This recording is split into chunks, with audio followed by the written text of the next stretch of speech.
Hi, everyone. I see that we're now broadcasting, so we're just going to give everyone a minute to get situated, get settled into the webinar before we start officially.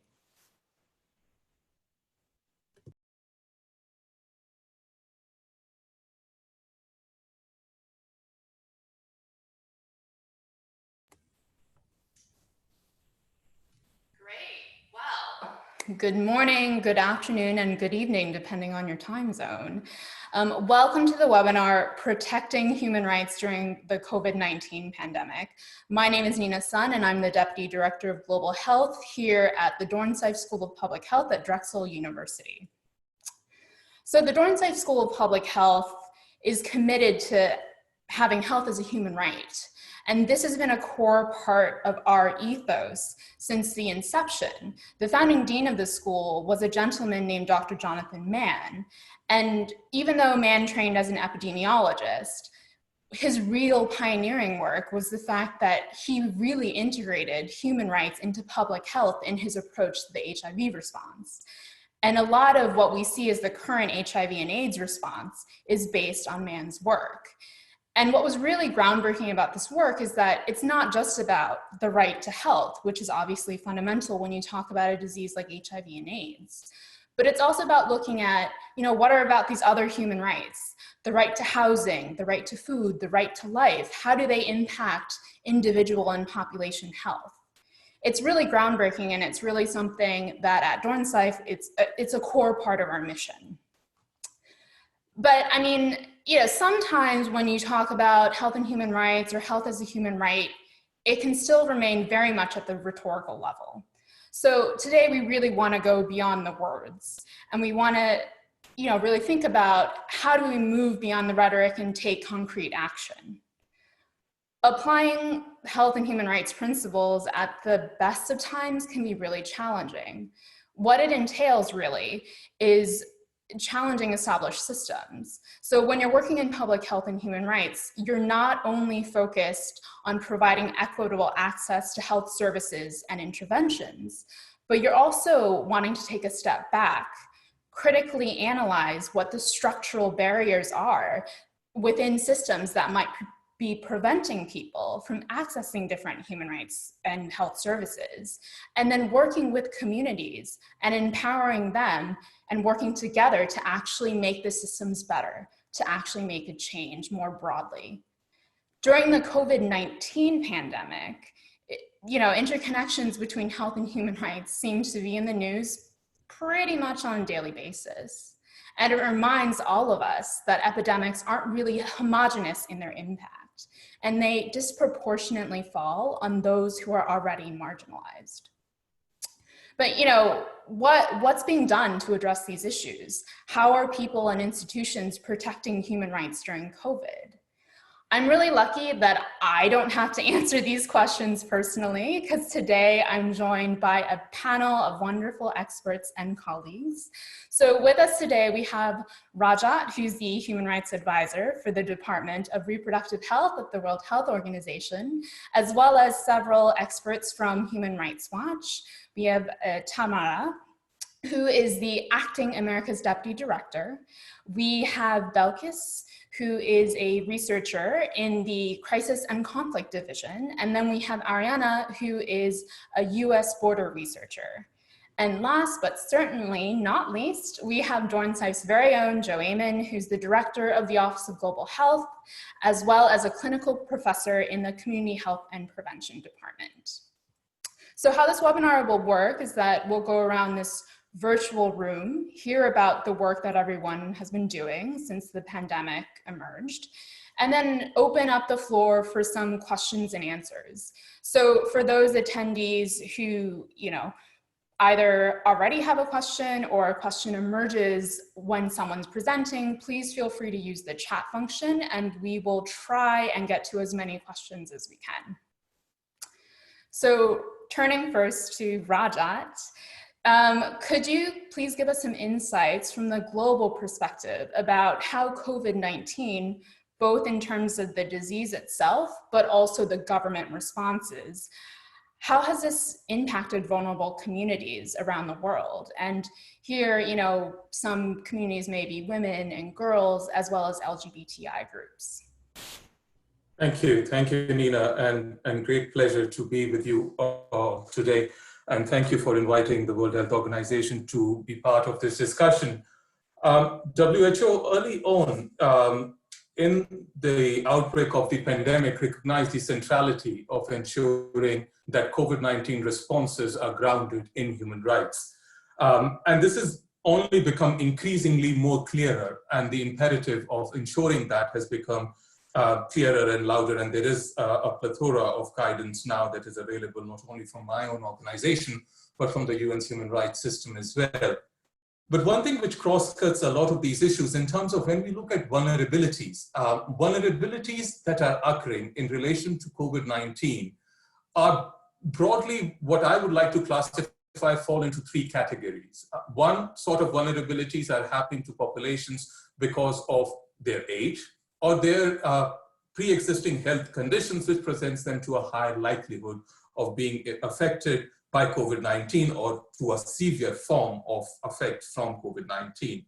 The second sort of vulnerabilities that are coming up are those vulnerabilities which are impacted because of socioeconomic factors, which are grounded more into the complex nature and how societies are arranged, organized, and how certain populations are being impacted in a highly unequal way. And then the third is the sort of vulnerabilities that are arising because of essentially the stress on the systems and the breakdown of systems that we are finding in multiple societies. And in terms of health systems, in terms of flow, in terms of supply chains, if you may, which is making certain conditions and access to treatment for certain conditions very, very difficult. But one thing which is very clear, if you look across the globe right now, is the stark inequalities that the COVID-19 response is presenting. There are certain communities which are much worse off than the others because of their inability to follow the kind of public health advice that is coming out, whether it is distancing measures or other such conditions such as those related to hand sanitation and hygiene measures related to that. And in certain cases, we are finding that these vulnerabilities are actually intersecting and creating a sort of scenarios which are subjecting certain communities to a much worse off position that they usually are. So one thing for me, in terms of what COVID-19 has very uniquely presented, is the ecology of a disease from a social determinants of health and human rights perspective, which was being very much ignored in communities and in countries across the globe in terms of how do we understand the impact of social conditions and economic conditions on the lives of people. And what is also clear is that unless we pay explicit attention to some of these factors, not only are we risking the violations of human rights of those impacted, but also we are going to most likely undermine the COVID-19 response. And something which has almost become a slogan for this pandemic is global solidarity. So unless we solve it for all, we haven't solved it for anyone as such. The one group which I think is most impacted in terms of the impact of some of these social and societal inequalities and vulnerabilities is that of women and girls. Pre-existing gender norms, conditions that relate to social inequalities are exacerbated because of the COVID-19 conditions. We are finding that women and girls are being subjected and likely to be affected to stark social norms and restrictive measures within COVID-19, unlike men and boys or other population groups such as that. We also know that women and girls are also at the front line of caregiving services. 70% of healthcare workers globally are women and girls. So there is that higher expectation as well in that regard in terms of the role that they are supposed to perform. But what is also fundamental is that certain services, such as those that are related to sexual and reproductive health by women, are likely to be very direly impacted because of lockdown measures and breakdown of supply chains that is happening around the world. But worse off also because of the restrictions on movement and impact on economic capacity for them to procure the services that they want. And this is one of the most stark examples, if you may, in terms of human rights violations of women and girls. But add to that also, the fact that we have is that we are in a situation in which there is almost a silent pandemic that is following the pandemic related to COVID-19, which is that of violence against women. From countries from Europe, from Asia, from all over the world, there are reported instances of heightened incidences of violence against women. What makes the situation even more difficult when we are looking at the situation and the vulnerabilities faced by women and girls is the fact that the services that they are required to access from health system are not being available because of the stress the health system is at the moment in terms of its ability to provide otherwise normal healthcare services. I do want to also touch upon very briefly the other point that you mentioned in relation to LGBTI communities. We are also looking at, if you look at the data provided by UNAIDS recently, there is a real risk of governments around the world using draconian powers, emergency laws, to further stigmatize and incarcerate LGBTI populations. There is also further evidence that is starting to emerge how certain governments are trying to institute measures which can actually go reverse the gains that have been made in terms of decriminalization and access to LGBTI populations in relation to the services that this may so require. And the final point is also in terms of access to specific healthcare services, such as those related to hormonal replacement therapies or other services that are specific to some of the population groups within this consideration are highly inhibited because of their inability to actually go and procure the services that are so required, whether through the pharmacies or the healthcare systems as such. So in all, what we are finding out is that while the pandemic is affecting populations across the globe, it is having a very differential effect on certain populations because of their either pre-existing vulnerabilities or specific vulnerabilities which are being created because of some of the measures that are being put in place as a result of COVID-19. I stop here now, but happy to respond to further questions. Great, thanks so much, Rajat. That was really helpful to hear that overview. I'd like to turn next to Tamara. I understand that your work, you've been working on covering the ongoing humanitarian crisis in Venezuela. And so, one of the top questions that comes to mind is how is COVID-19 impacting an already very complex situation? Thank you, and thanks for the invitation. I think it's important when talking about Venezuela to understand two important things of context. One is what you just mentioned, which is that Venezuela was already facing a humanitarian emergency before the pandemic. This is a country where we had documented shortages of medicine, of medical supplies. Diseases that had been eradicated had returned to Venezuela, like measles or diphtheria. There had been spikes in cases of malaria, of tuberculosis, increasing levels of malnutrition. This is the context that left Venezuela grossly unprepared for a pandemic like COVID-19. And the other element that I think is important to have in mind is that Venezuela is a country with enormous concentration of power, where the government has routinely cracked down on dissent, opponents, and critics. And COVID-19 is a great excuse to intensify this crackdown. With that in mind, I checked earlier today before this webinar, the reported number of COVID-19 confirmed cases in Venezuela. And earlier today, the number was 423 cases nationwide and 10 deaths, which clearly doesn't make sense in this context of a humanitarian emergency. Our research today is focused on lack of access to water in Venezuelan hospitals, which is research that we had started before COVID.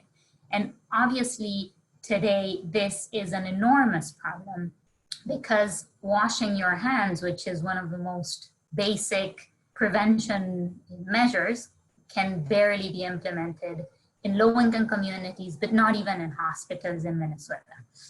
So what we're finding with our research is First, that, for example, soap and disinfectants are virtually non-existent in Venezuelan hospitals. Because of inflation and the devalued salaries of doctors, they can't even take their own supplies, which they used to before.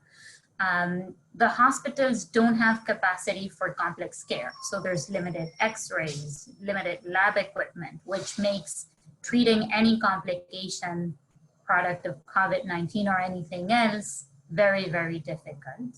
And social distancing in low-income communities with people that need to go out to work and in overcrowded prisons is very, very difficult. So this is what we're seeing everywhere. And the issue of lack of access to water is extremely worrying.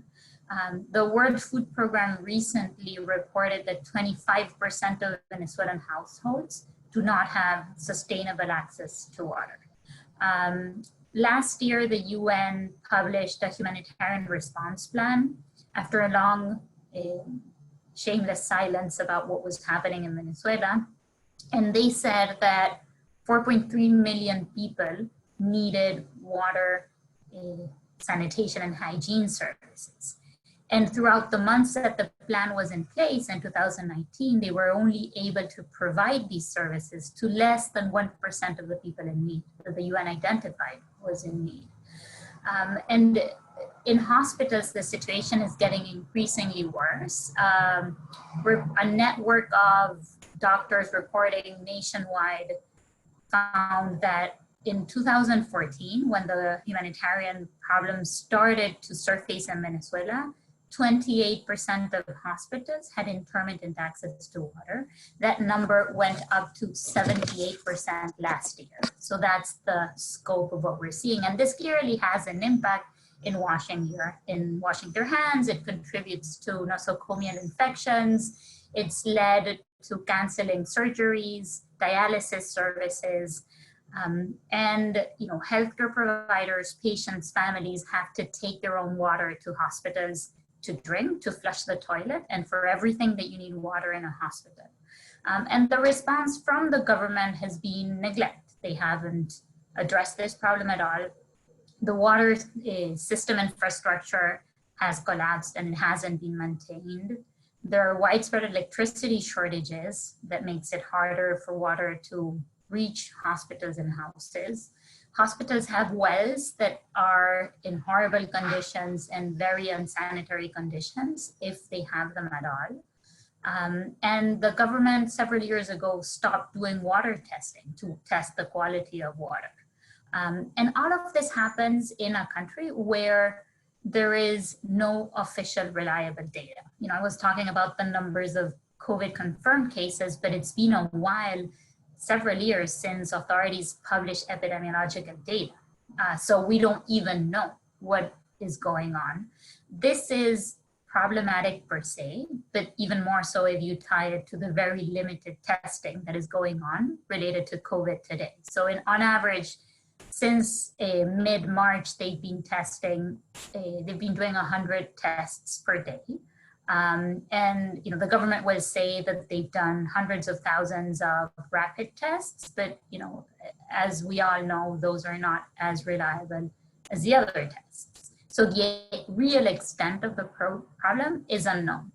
And as I was saying earlier, this is a government that has typically cracked down on critics, and they're doing that today with doctors and journalists that have questioned the response to COVID-19. So we are seeing cases of journalists who get their, they tape stuff with their equipment, and the security forces have them erase the material that they tape, detentions of doctors, nurses, journalists, because they are exposing the very poor response to the pandemic in Venezuela. This is a very difficult situation that will only be addressed with sufficient humanitarian aid that is delivered apolitically.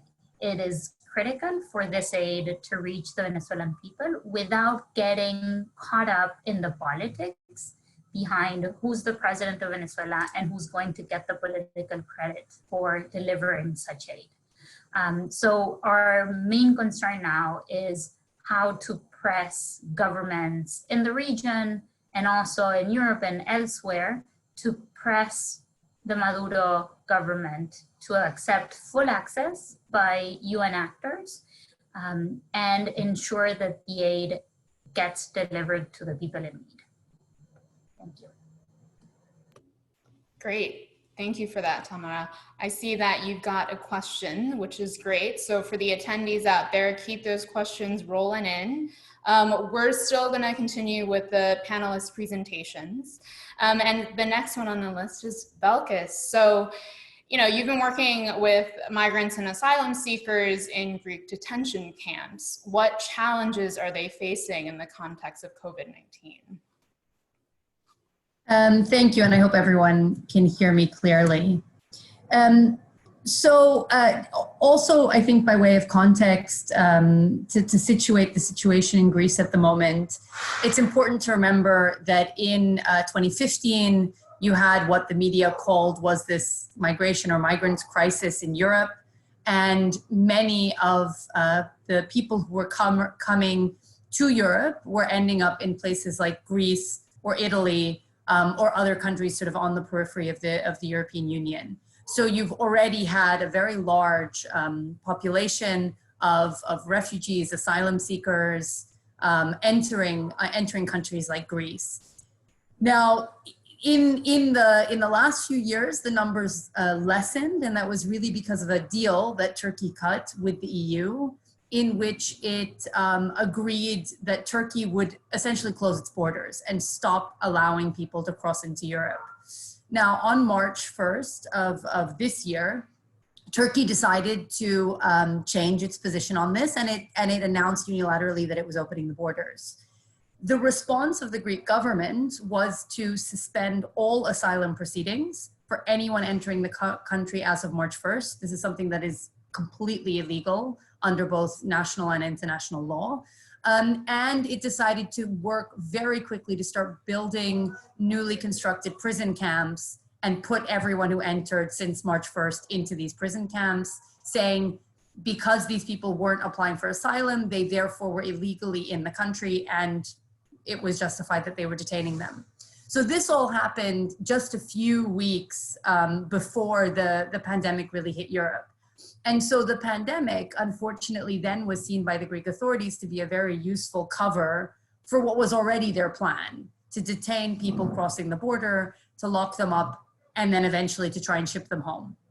And so what the Greek government did is they then immediately said publicly that these camps were prison camps, not because this was the plan to deal with migrants entering, but actually because this was a quarantine situation. So these people had crossed the border, therefore for quarantine reasons, they had to be locked up. The government's real priority was to protect the Greek population, it said. And so what we saw is that it took very significant measures within the country when it came to limiting gatherings of people across the country, curfews, closing of businesses, so a very robust response. But what was clear was within the camp context, it had no regard whatsoever for those within camps who would get sick. And we really unfortunately saw this in practice. So we saw one situation in which there was a woman who was found to test positive, who had been living in one of the camps. She was found to have tested positive when she went to a hospital to give birth, actually. When she returned to the camp, they conducted, medical authorities conducted contact tracing and testing, identified over a dozen people in the camp who were positive of the virus.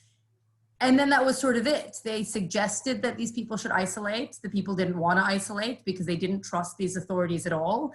And that was the end of the story. So there were no efforts to really isolate these individuals.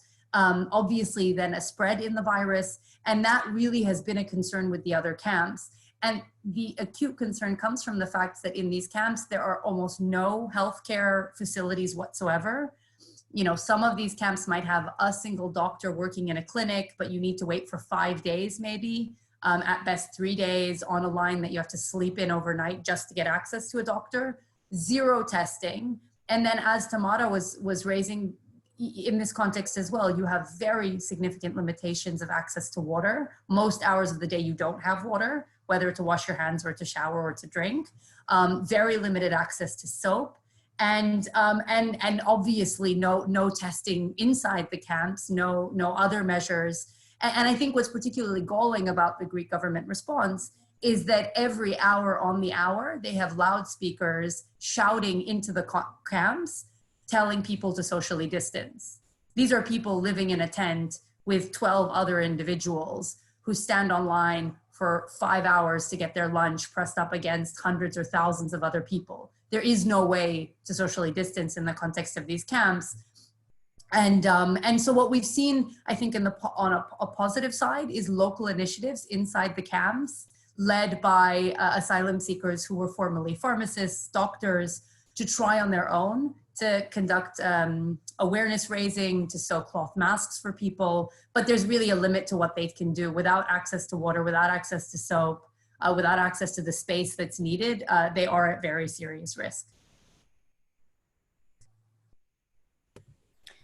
Thank you so much, Belkis. And on your point, and this is a really great transition in terms of also speaking to Ariana as well, the concept of non-refoulement is a fundamental backbone of the entire global refugee system. And what that basically means in principle is that countries are under an obligation not to return a refugee or asylum seeker to a place where their life or their freedom might be under threat because of political opinion or other protected grounds. But what we're seeing now globally is that because of this virus, because of COVID-19, countries are acting very differently. And so, turning to you, Ariana, you work at the US-Mexican border, how's this country doing on that obligation? I mean, what are you seeing? How is COVID presenting challenges for the systems here as well? Sure, thank you. So, yeah, as you said, the right to seek asylum is a non-derogable right. And I would just add that even in times of emergency, including a global pandemic, it is blatantly illegal to turn away asylum seekers.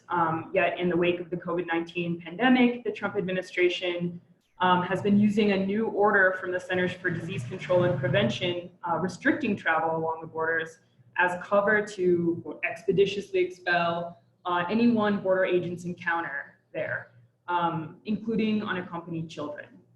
So the Trump administration's illegal new travel restrictions have essentially resulted in thousands of asylum seekers being expelled without any due process or screening to ensure that they're not returned to harm.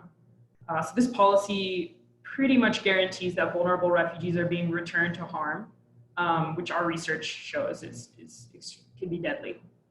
Meanwhile, in the process of expelling these asylum seekers, the Trump administration is putting them at risk of contracting the COVID-19 virus and spreading it in countries less capable of managing an outbreak, possibly. And I'd like to dig into that very unscientific CDC order a little more. So essentially, after the COVID-19 outbreak, the CDC director issued this order with an accompanying rule restricting travel across the border. So to be clear, this doesn't stop all immigration or travel. For example, trade is still happening regularly, but the restrictions specifically affect people who don't have permission to enter the United States, many of whom are asylum seekers. And of course, it's always legal to seek asylum. So what this means in practice is that US border agents are returning anyone they catch who is attempting to cross without papers, or anyone who turns themselves in to border agents, including those who might qualify for asylum and unaccompanied children who are often also asylum seekers. And many of these migrants are being directly expelled to Mexico, or they're being flown back to their countries of origin, often in planes with deportees who have been held in detention centers, which we know have already experienced COVID-19 outbreaks. So this means that within any group of migrants apprehended, there are likely to be refugees who will be returned to abusers by this US policy. So to answer your question, the US is not doing great on that count. So the other issue is that the CDC order is based on misinformation given to the CDC by the Department of Homeland Security and is therefore based on an entirely false premise. Of course, that's no surprise given the Trump administration's longstanding efforts to eviscerate asylum. Essentially what the premise is that folks who are being held in congregate settings, or essentially anyone who would need to be held in a congregate setting along the border, shouldn't be allowed to enter and would have to be turned away because that would risk spreading the COVID-19 virus to the US. So asylum seekers do not need to be held in congregate settings. They, and in fact, generally should not be detained per international law, to which the US is a signatory. And of course, that goes especially for unaccompanied children that the border agents have been expelling. So this policy was never about public health. People continue to travel back and forth across the border every day. Another big issue I cover in my research is the Remain in Mexico program, which has forced more than 60,000 people to wait in dangerous Mexican border cities for their asylum hearings in the United States, mainly in shelters or encampments, where they often lack access to potable water or personal hygiene, or et cetera. And they also are not able to perform social distancing in those settings. So people who arrived in the US in May and June of 2019 were just getting regular hearings last month. So regular immigration court hearings in the United States, but then immigration courts along the border started to shut down in response to the COVID-19. So now that group of asylum seekers are essentially stranded in congregate settings in Mexico, despite the fact that more than 90% of them have family or friends in the US with whom they could shelter in place. Yeah, I mean, I've been proud to be part of one of the groups providing up-to-date on-the-ground info on the risks faced by folks in the Remain in Mexico program. But unfortunately, litigation around that is stayed while the Supreme Court considers the merits of the case. So everything is essentially on hold at the border, despite the fact that asylum seekers in the program are at grave risk every day, and now even more so during the pandemic. Thank you, Ariana. Thanks for sharing that important research that you've been doing. So now I'd like to turn to Joe. So Joe, you've worked on health issues in detention centers in Asia and Sub-Saharan Africa for many years. But recently, I'm aware that you've done some work on COVID-19 in US detention centers. As the Director of Global Health, how do you see this type of work relating to your mandate? Yeah, thanks, Nina. I think it's important to first talk about how the fact that global isn't just things that happen somewhere else. But this is a global pandemic, meaning it's really affecting everyone.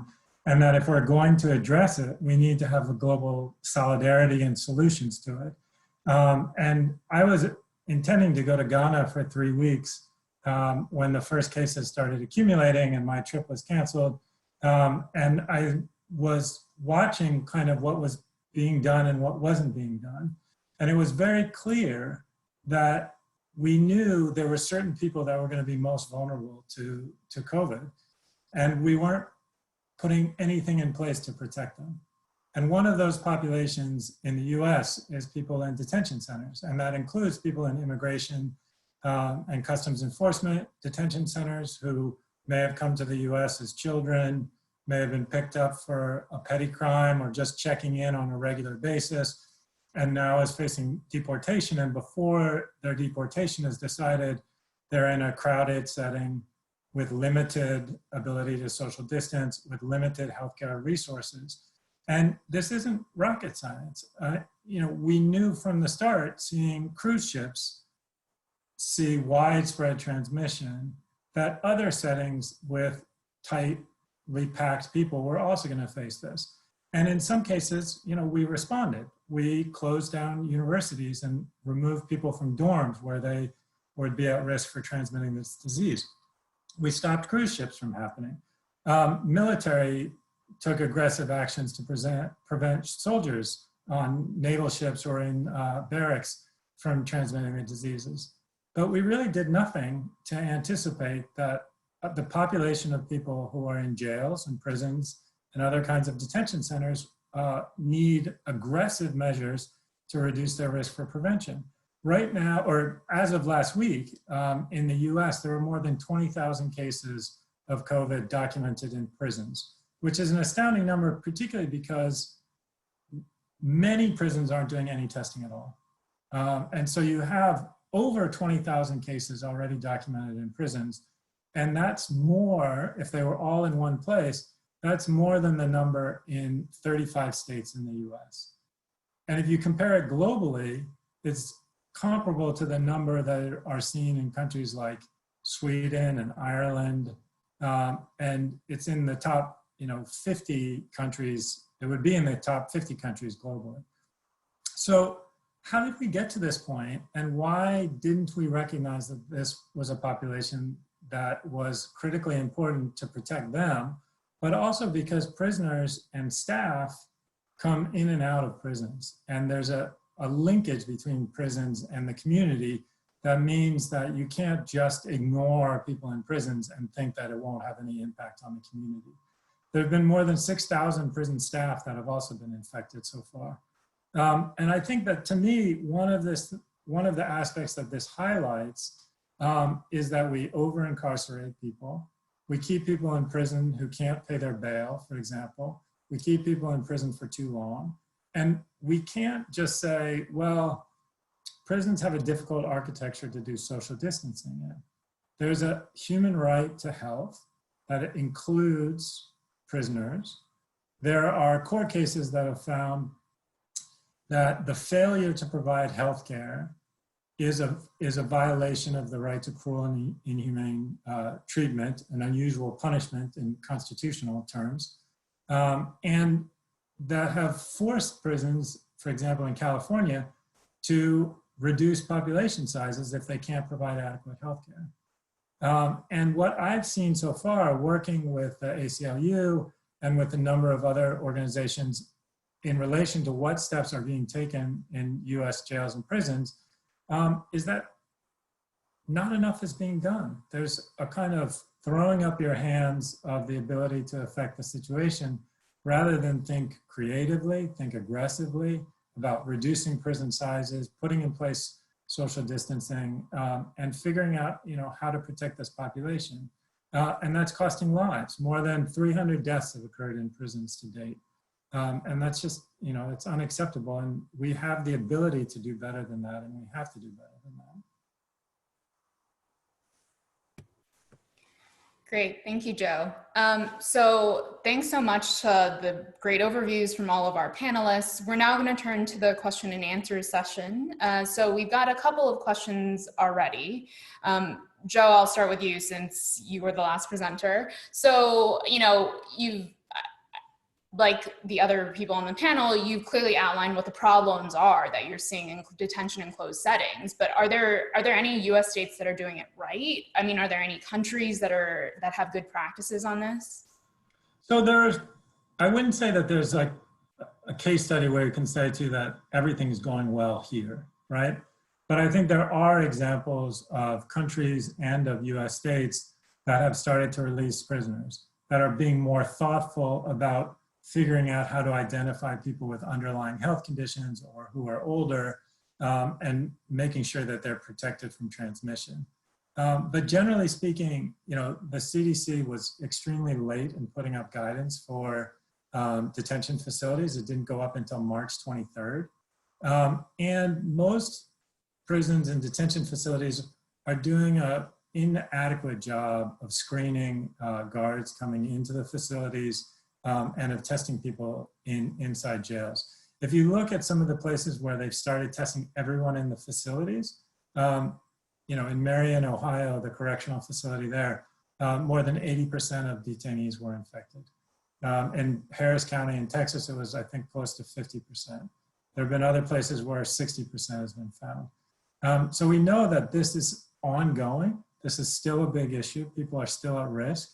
Particularly in jails where people are usually put for short periods of time for lesser offenses, a much more aggressive response needs to happen to protect their health and reduce transmission spread generally.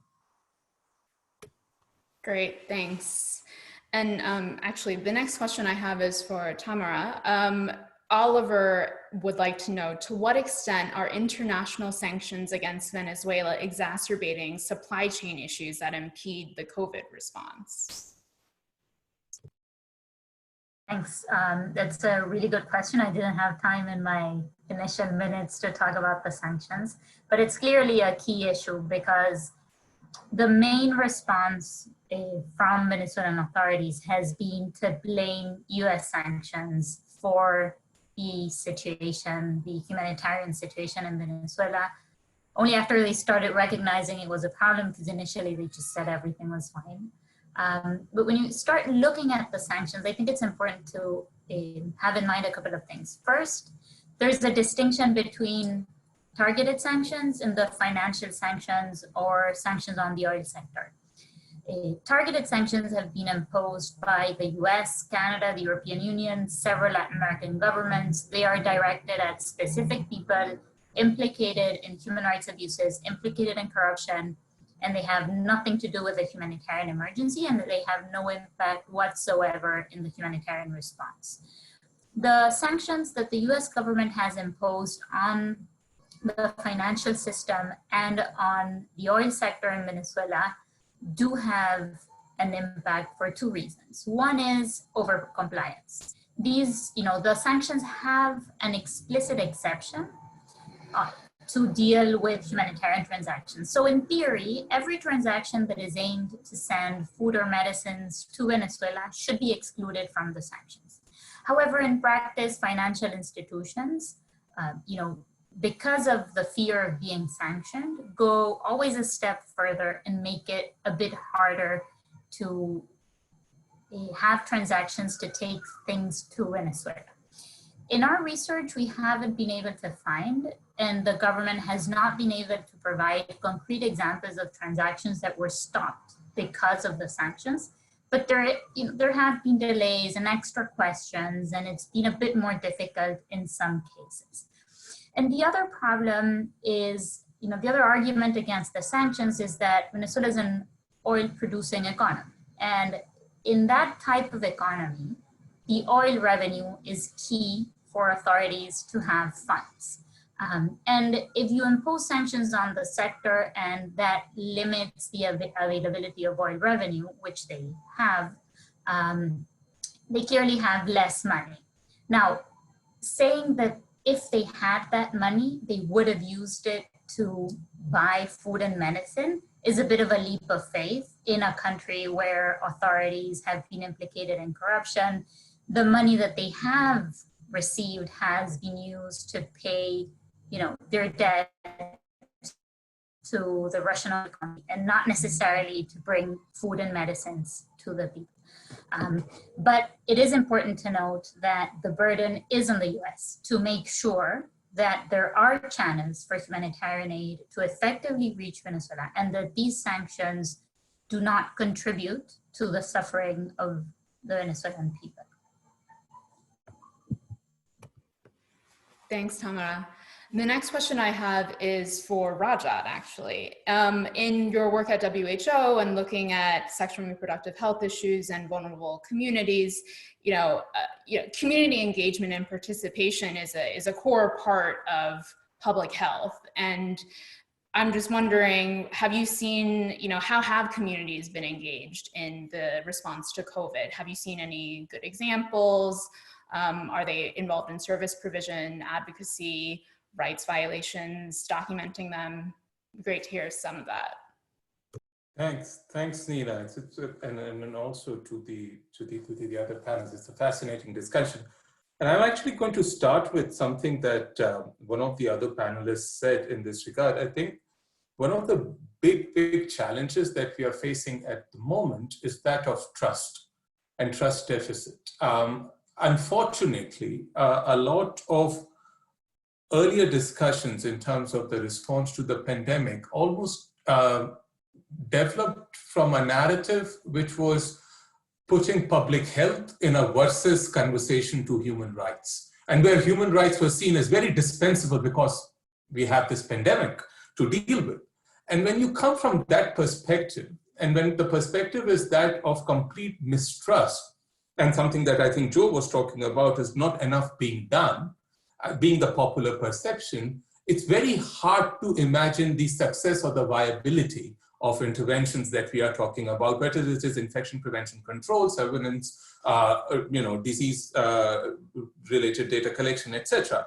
And I think this is where one of the biggest challenges that we have coming from. And as you very rightly said, one of the foremost learnings, whether it is from the HIV response or whether it is from the work on sexual reproductive health, is that of the centrality of community participation. And we know, and there is enough evidence on the table that gives a clear indication when communities are part of decision-making in relation to their healthcare seeking behavior in terms of implementation, monitoring, there is not only sustainability of interventions that we are talking about and its effectiveness, but it is also safeguards against advertent or inadvertent harm that might occur because of the intervention. There is an ownership that you can develop within the community in terms of the intervention that you're talking about.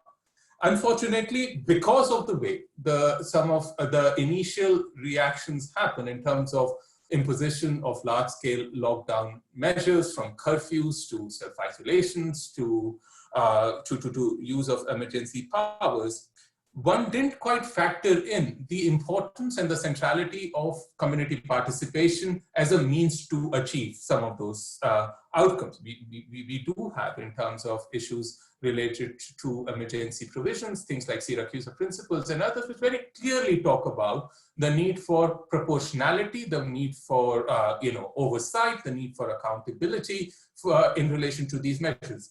In many cases, there were blanket provisions, one after the others, that were being imposed without any reference to some of these measures that must be at the heart of it.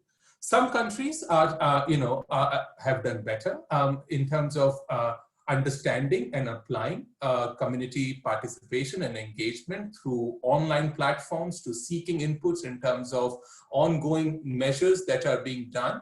But there is, I think, going back to something that I think Joe was also referring to, is important. Nobody is doing it to the level of perfection that can be stated as a good practice model at the moment. I think there is enough left to be desired in terms of how you can do it, in terms of good practices that we have from learnings from other areas. There is a guidance that was recently issued by IFRC along with WHO in terms of community engagement more specifically. But I think where we are in terms of the pandemic response right now, and as we are looking at countries starting to ease out lockdown measures, coming into the flattening of the curve and to the next phase of this pandemic, what is increasingly important is to have that trust rebuilt and to have communities more proactively engaged through different mechanisms and tools. And this is where use of technology could be extremely useful in terms of advancing measures that community has actually bought into for a longer term success to how we respond to the pandemic. Thank you. Thanks, Rajat. The next question I have is for Ariana. So, you've described some of the challenges you've seen at the US-Mexico border. What would a protective environment for public health and human rights along the border look like? Sure, thank you. It's a good question. So protecting public health and ensuring that vulnerable people aren't returned to harm or persecution are not mutually exclusive in practice. So the US should fully end the Remain in Mexico program immediately, and the CDC director should immediately rescind his order allowing for the asylum ban that we have now. And then the US could begin processing folks into the country where they can safely pursue their asylum claims. So as I mentioned earlier, more than 90% of these folks have family or close friends in the United States with whom they could safely shelter in place. Others could be placed in comfortable quarantine. The fact that border agents are now quickly processing folks and recording biometric information prior to expulsion demonstrates that they are in fact capable of rapidly processing asylum seekers and working with civil society. They could work with civil society organizations along the border to keep folks out of congregate settings. For those asylum seekers, so like I mentioned, for those asylum seekers who don't have close friends or family members or somebody with a known address willing and able to shelter them, The federal government should be providing safe and decent accommodations where they can shelter in place until their claims and immigration status are finally decided or the public health advisories have been lifted. Great, thanks, Ariana. And I have a second question for Tamara, actually. Catalina would like to know, how can an international measurement of cases, accountability, and support system for Venezuela happen within the UN infrastructure that we have, considering that the government is uncooperative? Well, clearly, they are not the best at it in this, attempt to bring aid into the country. However, I do think that the situation today is so dire in terms of the humanitarian question, but also, there are limited access to gas that is affecting mobility and the ability for aid to reach the interior of the country. The curfews and the crackdown is getting people very upset. So there is like a combination that is probably going to make authorities a bit more willing to try to get aid. That's the first point. And evidence of that is the fact that for the first time, they actually asked the IMF for support to deal with the pandemic, which the IMF denied, saying that they weren't sure if Maduro was or wasn't the president. So they, put the politics in there in that discussion. But there seems to be a need and an attempt to get more aid into Venezuela. And the truth is that the UN is already functioning. So after a long time, early in 2019, they appointed a humanitarian coordinator. They started to navigate getting aid into the country. And although it is hugely underfunded, there is more aid in Venezuela within the UN system today than ever before. So this is the context in which, pressing Maduro to accept the full access of the World Food Program would be the best possible outcome, because the World Food Program has the logistical capacity to get that aid to the interior of the country, where the situation is even worse than in Caracas, where it is pretty dire. So they're not going to do it willingly and without any problem, but there may be an opening today, given the context, for them to accept greater UN presence if they are pressed to do so. Great, thank you. And then we just received another question for Ariana from Catherine. She would like to know, are you advocating in your work for the Mexican government to provide protections or improved health conditions in the camps along the border while the asylum seekers wait for their hearings to be rescheduled? Yeah, so we have in the past done research around the conditions in the camps and shelters. We've documented the inadequacy of the sort of failure of the Mexican government to provide adequate health care to persons with disabilities or chronic health conditions. We understand that there are human rights physicians working in the camps and shelters. For example, in the camp in Matamoros, where there are more than 2,000 asylum seekers in a sort of makeshift encampment.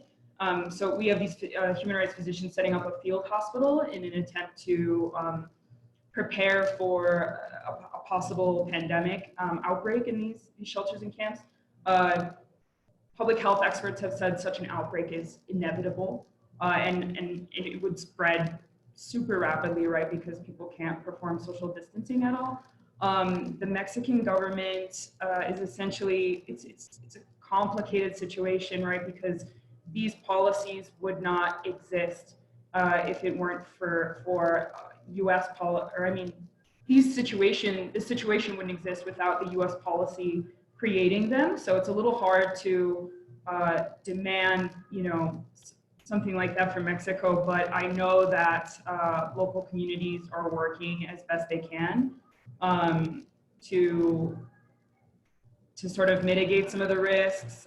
There's tons of people along the border who are making valiant efforts to cross into Mexico and help out in the camps and just provide supplies and things like that. So yeah, that's sort of the work we've been doing around that. It's mostly been supporting those activists.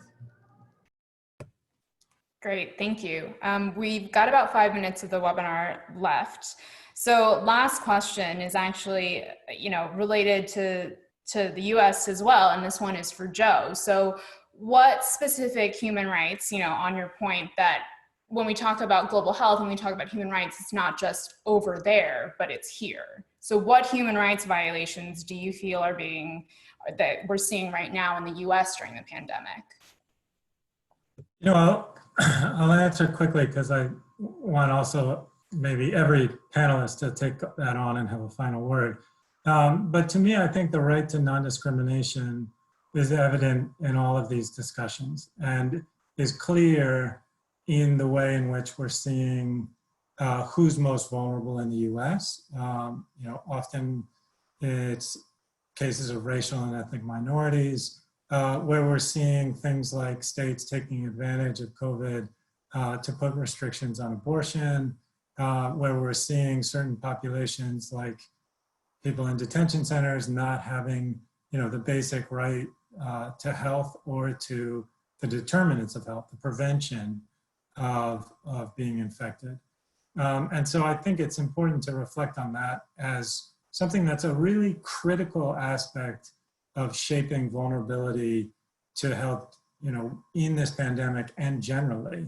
And I don't think public health people talk enough about discrimination as a factor and as a vulnerable determinant. And hopefully, with this pandemic, we'll all start looking sort of more closely at that. It's easy to talk about underlying health conditions as something that increases vulnerability, but those underlying health conditions also don't emerge from nowhere, and they're not biological phenomenon alone. They also reflect the reality of people's lives, the reality of people's access to healthcare before they come about. So thank you very much. I mean, it's been a real privilege to be the moderator and speak with all of you. I feel like I have a little bit of ADD because I can literally just hear all of you speak for an hour at a time. And it's been really fascinating to hear about the work that you've done and the very important and critical work that you've done since the beginning of the pandemic. And, despite the fact that you all work in different areas, there were some really key themes that came up, right? The first around communities and trust, right? Really engaging communities to comply with, quarantine measures, to find ways if social distancing is not possible, if some resources aren't available, how can we work together with communities to fix the problem and to fix, or at least try to fix some of these problems. And also the point that, the more governments protect human rights, the more trust there is. And the quicker we can all end this epidemic, which brings me to the other theme that really is cross-cutting, which is, the first point I think that Rajat brought up was global solidarity. From Belkis's work, from Ariana's work, it's very clear that the virus doesn't care about borders. Closing borders doesn't work. And the only way that we as a literal world can get past the COVID pandemic is by working together, by sharing research, by focusing on, health disparities, not only in measuring them, but really finding concrete ways of moving beyond them. And with that, I'm conscious we only have a minute, maybe two left. So I wanted to open the floor again to see if any of our panelists had any closing thoughts before we wrap up. I'll just be very brief, because I spoke about Venezuela, but I supervise our work in Latin America. And I do think that it's never been so clear, the connection between health and human rights and public health and human rights in so many aspects. So, we have governments who deny what's going on, and lack of information affects the way, this gets spread. governments would detain people and commit abuses because they break the curfews or the lockdowns. So they're very different angles by which this intersection is clear. So this is also, I think, a great opportunity to develop that link and put human rights on the public agenda and on government's public policies. Thank you. And also on that point, you know, not only is it a focus on more interconnections between health and human rights, but also more interdisciplinary work, right? So we're working with technical agencies like WHO, like the CDC, basing these policies on scientific data. You know, we're not politicizing rhetoric, we are talking about what is the evidence saying and how are we protecting human rights in these instances. And we're talking about accountability and we're talking about redress. So really, you know, working together and moving beyond a traditional public health approach to addressing this pandemic.